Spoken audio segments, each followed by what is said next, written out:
ನಮಸ್ಕಾರ ಆತ್ಮೀಯ ಸ್ಪರ್ಧಾರ್ಥಿಗಳೇ, ನಾನು ನಿಮ್ಮ ಮಂಜುನಾಥ್ ಹಿರೇಮಠ್, ರಾಜ್ಯಶಾಸ್ತ್ರದ ಉಪನ್ಯಾಸಕ. ಇವತ್ತು ಆಗ್ನೇಯ ಏಷ್ಯಾ ರಾಷ್ಟ್ರಗಳನ್ನು ಯಾವ ರೀತಿಯಾಗಿ ನೆನ್ಪಿಟ್ಕೊಳ್ಬಹುದು ಅಂತಕ್ಕಂಥ ಹೊಸ ವಿಧಾನ ತಂದಿದ್ದೀನಿ. ಬನ್ನಿ ಸ್ನೇಹಿತರೆ, ಯಾವುವು ಅಂತ ನೋಡಿ. ಆಸಿಯನ್ ಸದಸ್ಯೋತ್ತರ ರಾಷ್ಟ್ರಗಳ ಒಂದಿಷ್ಟು ಮಾಹಿತಿ ಅಂತ ಬಂದಾಗ ಅದರ ವಿಸ್ತೃತ ರೂಪ, ಅದರ ಕೇಂದ್ರ ಕಚೇರಿ, ಅದರ ಸ್ಥಾಪನೆಯಾದ ವರ್ಷ, ಸದಸ್ಯೋತ್ತರ ರಾಷ್ಟ್ರಗಳು, ಅದರ ಧ್ಯೇಯ ವಾಕ್ಯ ಇಲ್ಲಿದೆ ಸ್ನೇಹಿತರೆ.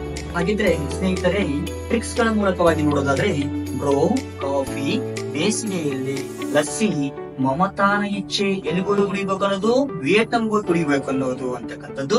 ಅದೇ ರೀತಿಯಾಗಿ ಬ್ರೋ ಅಂದ್ರೆ ಬ್ರೂನೈ, ಕಾ ಅಂದ್ರೆ ಕಾಂಬೋಡಿಯಾ, ಫಿ ಅಂದ್ರೆ ಫಿಲಿಪೈನ್ಸ್, ಲಾ ಅಂದ್ರೆ ಲಾವೋಸ್, ಸಿ ಅಂದ್ರೆ ಸಿಂಗಪೂರ್, ಮ ಅಂದ್ರೆ ಮಲೇಷಿಯಾ, ಮ ಅಂದ್ರೆ ಮ್ಯಾನ್ಮಾರ್, ತಾ ಅಂದ್ರೆ ಥೈಲ್ಯಾಂಡ್, ಇ ಅಂದ್ರೆ ಇಂಡೋನೇಷಿಯಾ ಮತ್ತು ವಿಯೆಟ್ನಾಂ ಅಂತಕ್ಕಂಥದ್ದು ಇಲ್ಲಿದೆ ಸ್ನೇಹಿತರೆ.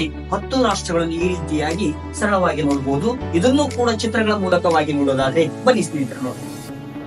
ಹಾಗಿದ್ರೆ ಸ್ನೇಹಿತರೆ, ಚಿತ್ರಗಳ ಮೂಲಕವಾಗಿ ನೋಡೋದಾದ್ರೆ ಬ್ರೋ, ಕಾಫಿ, ಬೇಸಿಗೆಯಲ್ಲಿ ಲಸ್ಸಿ, ಮಮತಾನ ಇಚ್ಛೆ ಎಲ್ಲಿಗೆ ಹೋಗಿ ಕುಡಿಬೇಕು ಅನ್ನೋದು, ವಿಯೆಟ್ನಾಂಗೆ ಹೋಗಿ ಕುಡಿಬೇಕು.